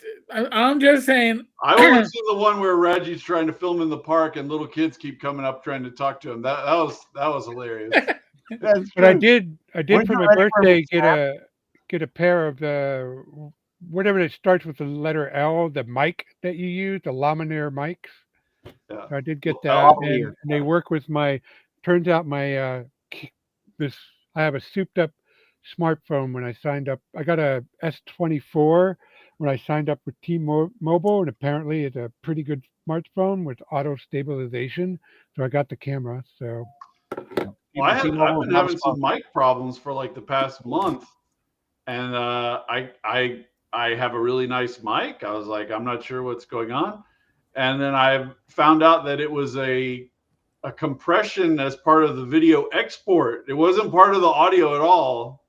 It was an exporting function that was causing the audio fix, and I'm fixed that now. But man, it can be a pain in the ass to try to track down how some problem is occurring. It's somewhere in the tech process, and you don't know where it is. yeah, tell me about it. We had 3 computers. We have, my company has nearly 3,000 customers out there, over 3 decades. But still, it's hard for us sometimes when we get our support card. Sometimes we get these rash of problems and we think they're related, but we have so many now that we have to figure out, well, are they really related or is it just coincidence? Coincidentally. And gets really tough at times to figure out which is which. By the way, that reminds me, Flint does have a thing for grading your GM. Oh, so you should get his little work. It's a worksheet, right, Flint? Yeah, it's just a little check, a little check Yeah, sheet you can and, work through on drive through. Complete that and provide it back to your GM for a good time. Or to disband your group, whichever you prefer. Whatever you want. Yeah, I'm putting a link up, by the way. It's an Adobe product. If you have an Adobe subscription, you can upload your video, but you can use it for free if you pull your audio out of your video and can put it back. It uses AI to clean up background noise, strengthen your voice. It does an amazing job. And like I said, you can use it for free as long as you just pull your audio out, have it clean it up, and put it back in. I found that I actually have a $60 a year Adobe subscription for another reason. And I was like, oh, I can just drop my videos in it. It does a very good job. Wait a minute. Why you say pull out the audio? You can pull out if you want to use it for free, you can't upload the video. You have to only upload the audio, but it will clean up the audio. But if you have a paid subscription, you can just put your video file up, which is what I do, and then it cleans up the audio and gives you back your revised video file. Yeah, I have an Adobe subscription so I can use my InDesign and stuff. Huh. Well, thanks for the tip. I'm going to bookmark this guy. Yeah, no, again, if you've already paying for Adobe, it's free. Check out the demo because the guy's on a New York City street with construction going on, and he's recording a video, and then he turns on the audio cleanup, and you're like, that is amazing. That's what sold me, and I was willing to pay for it until I realized it already was. Well, that's going to be the good use of AI, because at the heart of it, it's really just technology that is a demon at recognizing and utilizing patterns. And so for stuff that, like you said, background noise, what's that? That's a pattern. And it's probably the fastest way to identify it. And once identified, it can get gotten rid of. Yeah, it does a great job. So if any of you are doing videos or podcasts, if you're doing a podcast, you're not doing a video. Again, it's free to use. And if you are using a video, if you have the tech skills to pull out your audio and put it back in, do a great job. Or if you're paying for an Adobe subscription, just use it. It's there. Fugly has a comment about that GM grading. There is no way to please everyone. So what I've told players and students for years is, I'm going on a journey to have fun, and you are invited to join in. Well, and two, I mean, you can do it. Players who, you know, that should be headed by the GM. If the GM is interested in being graded, it should be by, permission in that sense. Say, look, I'd like to improve a little bit. Where can I do this? Here's a simple sheet to look at. These are the things I'm looking to improve in. Would you guys take a look at that for me? Right. So that's really the goal of that. It's not to go buy it and go grade your GM to, make them feel like dirt. It should be led by the GM or DM to give to his players to be able to improve in the areas that, he wants to improve in. You can also, if you have a nemesis, you can print these off and then find where they're doing a game at a convention or something. And then you could fill them out ahead of time in a horrible way. And then in between sessions, just go drop a few of them in a way. So they pick them up and they're like, oh my God, somebody filled this out about me. I'm just saying, use the tools available to you to get back at your nemesis. We all have one. If you don't know who he is, he's a secret nemesis. Right. Good luck. Is that like a Secret Santa? Yes. I need to start doing this. This needs to be part of my channel where I do it for Matt Mercer, or I just need to sit there with my diagnostic tool and just run through and do what's his name? Who do you love just to crush? What's his name that does Matt Colville? I just sit there. Crispy Table Runner does what is it called? He does frame by frame or unsolicited advice. Unsolicited advice. That's what it is. Yes. So I need to do something similar where I just sit there and do a diagnostic and just watch a short run of something, and I'll just make notes and I'll give my unsolicited his breakdown on Matt Colville. I mean, I was tearing up. It was so hilarious. It's frame by frame too. I mean, it was so brutal. Oh my God, this guy sucks. I mean, looking at the phone while you're the GM because you're bored with your own it's pretty bad. Oh my God. It's pretty bad. Unless, of course, you're using your phone to run your game, in which case it's okay. Well, no, you could tell you could see he was like, oh, hold on a second. I got to check out my PMs. I may have a date coming up. Let me check. Yeah, it was brutal. Yeah, I'm like, how do I get out of this game? Do I have any appointments? I need I need to get out of here. Maybe if I do a TPK, I can get up and do something more productive. Like potty time. Yeah, he's texting somebody. Hey, please call me right now and tell me there's an emergency. Oh, man. Leave this video. Oh, there have been a bunch of comments in the chat tonight about Dark Sun and my game Shadow Sun. I did a video a couple weeks ago now, I think, on the Dark Sun module that's supposed to be the intro to doing Dark Sun, like the way to teach people Dark Sun. It's called Freedom. And a big part of the video was pointing out that you have to have really bad things in order to have people fight against those really bad things. Right. So, if you don't allow liches in your game, they can't capture women like Rob had them and turn them into zombies and release them out there in the world because they're gone, right? So if you're a barista in Dwarven Baking Town, then you can't have any of that cool stuff. So the first thing WotC's going to do with Dark Sun is chop off all the stuff that would be cool, and then they're going to be like, now we're going to have a module where you try to find the hidden water that's in the desert or some dumb shit. There's not going to be any of the cool stuff. So don't hold your breath on that shit. Yeah. If I had to guess, it would probably be something rooted in the ecological sensibility of. Oh yeah, I'm sure. Yeah, and here's the thing: the bigger the corporation, the safer they play it. Okay. When you think back in the day, we think TSR was big. They weren't that big, and they could play it, and they could experiment, and they could go with Dark Sun. They could go with Birthright. I mean, Birthright was something that probably you could have done a college course on to tell you how to play it properly because nobody could figure it out initially, but it was such a cool type of setting. But you're not going to get anything from Dark Sun other than the trappings. You're not going to get the soul. You're not going to get the overriding evil. We already know that you're not going to get slavery. You're not going to get races that are, mixed races. Are we going to get cannibalistic halflings? You're not going to get cannibalistic Come halflings. on. We're on. the muffin, kinda we're the merry muffin makers, and we're here to make your merry muffins.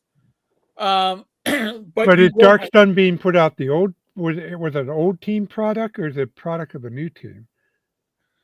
I think it was planned. If it got announced earlier this year that they're thinking about it, and we They put out. we only know it because of classes. what they've released. All right, they've released it to what the D&D Beyond. right the classes. Yeah. So that was the old team. I would say personally, anything that comes out between now and the end of second quarter of 2026 is something that was being planned and implemented. Now there might be I'm going to guess that there are projects that were on the drawing board or on the initial state that got axed. Okay, when the former leadership of D&D moved on to Darrington Press or wherever the hell they landed with Critical Role. When they left, I suspect a lot of their unborn projects or the ones that were partially born were axed. Their product release schedule for the past couple months has been anemic. Well, I think that there have been we don't know for sure, but I suspect that there were projects in different levels of development that got removed. From what I've heard, the new vice president of D&D franchise, basically the man that's taking over D&D, he has his vision, and he would if you come in and you say, well, I'll do this position so long as you give me ultimate authority, I'm going to be a dictator, and you're given it, I expect that you will probably become a dictator and give. So I didn't hear this. So this is the case with the new guy. The new guy has control over the whole thing. Before, D&D had different aspects that have different control. He came in and his demand was, I need everything under me. If it's D&D, it falls under me. That's why he's vice president of the franchise. So if you are vice president of D&D's mobile app or D&D Beyond, they all report to him. They don't report to the president of WotC. They report to him. So the whole... I just don't see how he could possibly turn the ship far enough to make a difference. The amount of... Unless he came in and just took a hacksaw to everything. Well, I don't... If you look at the departures... change is not going to be enough. Well, and here's the thing. Again, we're going to go back to that corporate large entity structure. I didn't work for a large corporation, but I worked for city government, and I worked for a department that had over 50,000 total employees, but 36,000 uniform employees. Changes even in our department, yes, some were instantaneously implemented, but the reality is big change took 6 months to a year from the change of leadership.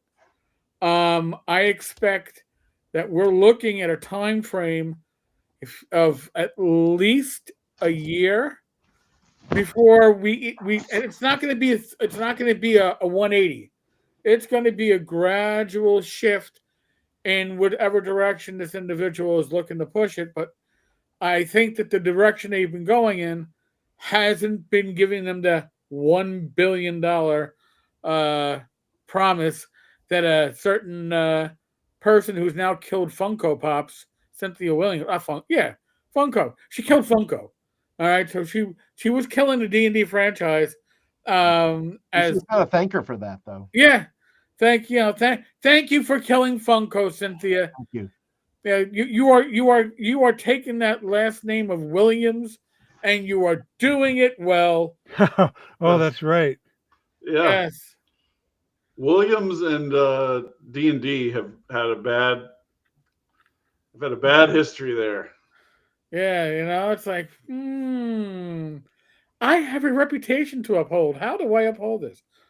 I believe that D&D is a $1 billion IP. I don't know how to get Did there. Funko make those little miniatures or something? Funko made those little big head, Yeah, small Funko body. Pop. Yeah. And they're gone now? Not gone, but the company is Somebody's going bankrupt. yeah. Yeah. Those are like a staple. Well, here's the thing. Gamer Geeks. Here, the Funko market is kind of like the Beanie Baby market. There's cycles to it, and she came in as the bottom fell out, and I can still go to a store at one of my local malls, which is all Funko, like on the one whole side. And yeah, you can search through and find how many versions of Iron Man and Captain America, but I will. The only Funko Pop that I own is the classic Baldur's Gate. I have Oh, what is there it? you go. Go for the eyes, Boo! Go for the eyes. The Ranger Minsk. I have Minsk. That is classic, but I no. Yeah. Dwight Schrute is the only one really worth having. So Well, then you see, it's like I got one Funko Pop. Yeah, my How apologies did to Skip OSE Williams. I forgot hacksaw about Skip D&D Williams. 4E? That question doesn't make sense. Yeah, The show OSE that came to- out well after. You mean the OSR hacksaw D&D 4E? Yeah, the OSR 4E literally was the time for OSR growth because 3.5 players looked at 4E and went, "What the actual fuck?" Yeah, most of them went to Pathfinder Yep. 1E, but Yep. let's just say we offer a haven for people who like D&D, not D&D in name only. Not to say 4E couldn't be a fun RPG, but it should never have been named Dungeons and Dragons. Yeah. D&D battles. D&D Tactics. Yeah. D&D Warcraft. D&D Fantasy Superheroic 24/7 is our business. You can look at if you look at the dungeons for 4E, they're not real dungeons. They're just a set of connected encounter structures where Well, you know why that is, Greg. There's like a cluster of rooms that the only purpose of the rooms is to run the encounter. All the focus in the description is on how to run it as a combat encounter, rather than to actually explore it as a legit space.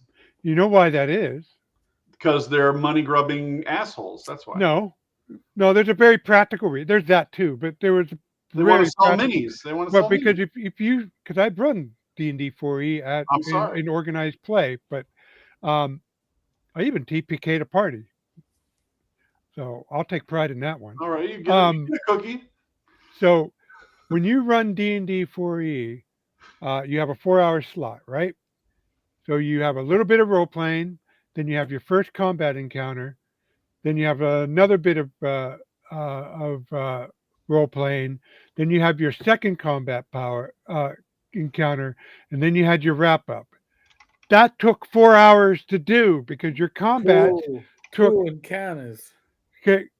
an hour and a half. I mean, when I first ran through my first D&D 4E session, I knew I had to pace it I knew how to pace it because GURPS, even though you have a lot of role playing in GURPS, combat takes a little while to resolve in GURPS, and so it took long as to resolve a D&D 4e combat in GURPS, even though the reason why completely different. In GURPS, you have defenses out the wazoo, so it took a while to get your opponent to the point where you can actually hurt them. In D&D 4e, you had the stupid healing surges, so your hit points went wook, wook, wook, and eventually one side or the other cratered. And that's how I was able to TPK the party. Is I knew when to hit them hardest when their hit points were at the lowest, and too many of them cratered at once, and they just died like Yeah. sickle to a I want grain to field. address something John Miller said, and the saddest thing is while watching WotC gradually forget. That's been the most brutal thing about doing the analysis videos that I've been doing. There's many of them where when I wrap it up, there's like a depression because it's so brutal to see things that they used to do, they used to be able to do that have been washed away by time. And if you look at a B series module, and then you look at a second edition module, and then you look at a third edition, you can see the change over time as it just gets leached out. It's you know,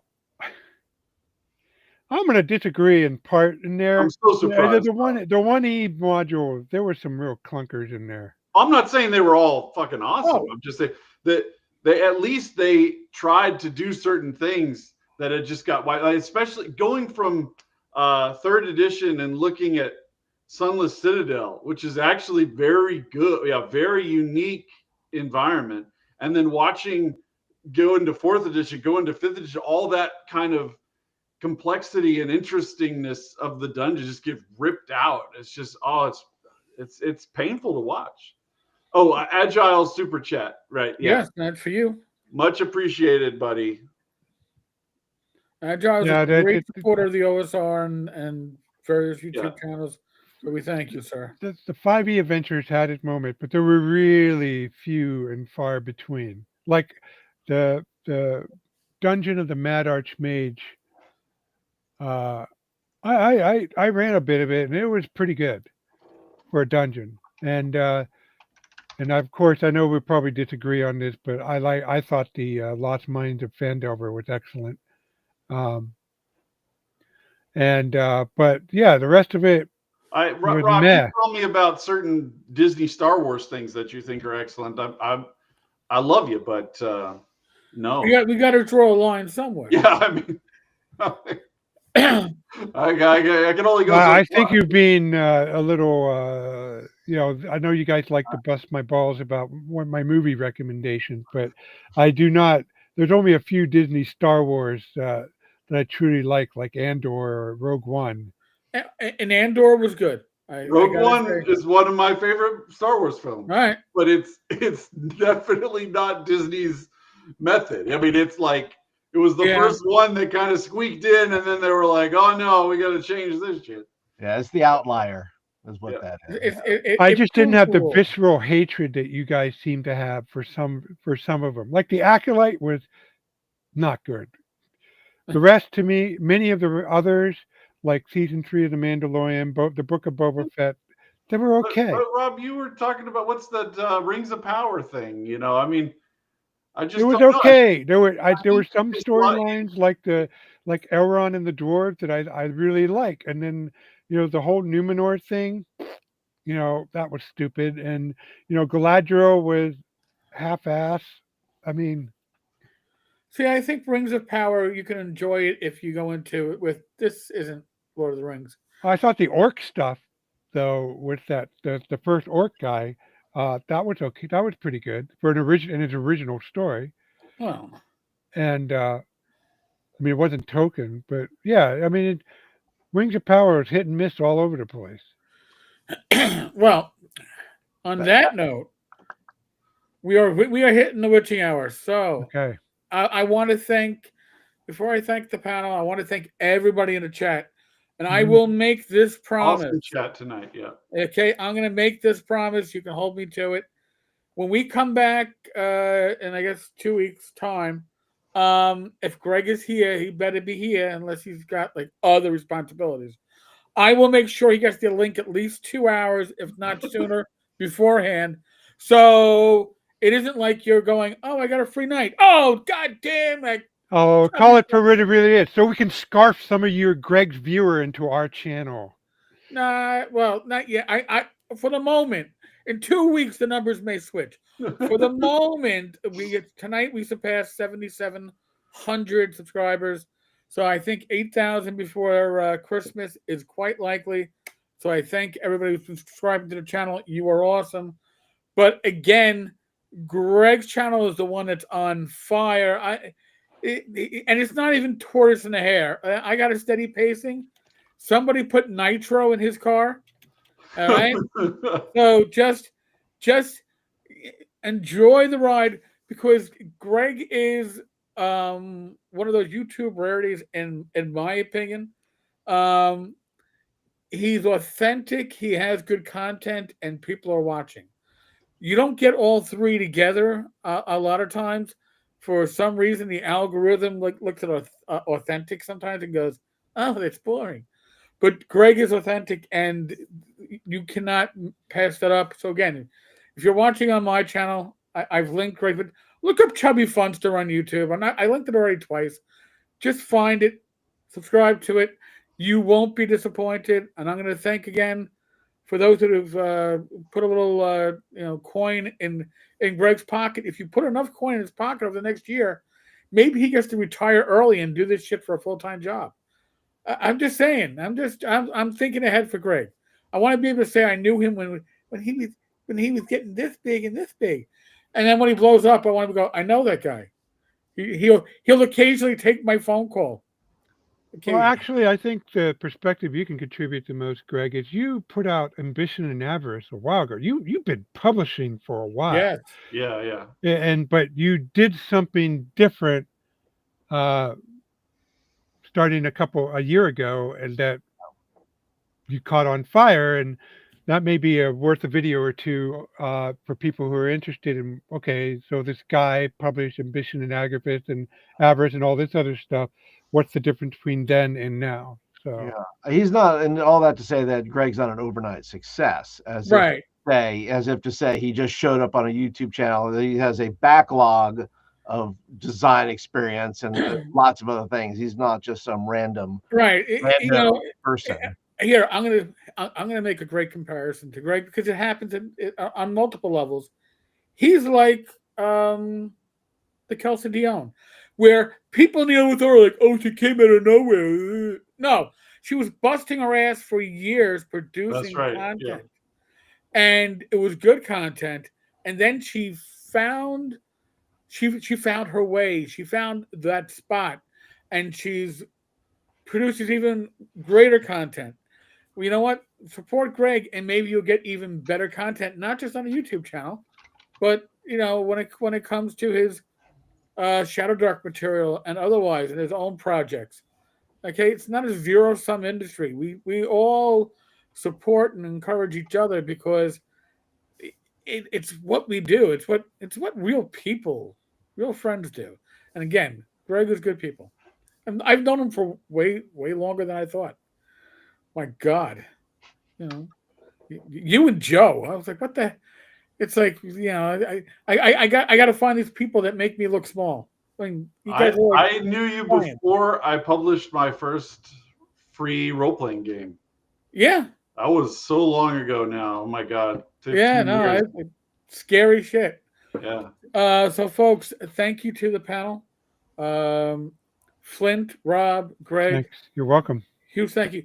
Thank you to the chat coming in from all locations, Rumble, the 2 YouTube channels. It doesn't show me Twitter numbers anymore, but I'm sure people are watching on Twitter. Yeah. X, forgive me, X. So live stream tomorrow night, Gamers Health. Oh, remember, you can click on that profile to know where Eric's coming from. Yeah, and by the way, one last thing.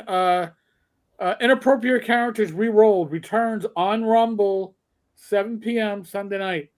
As if I don't have enough to do. Yes. So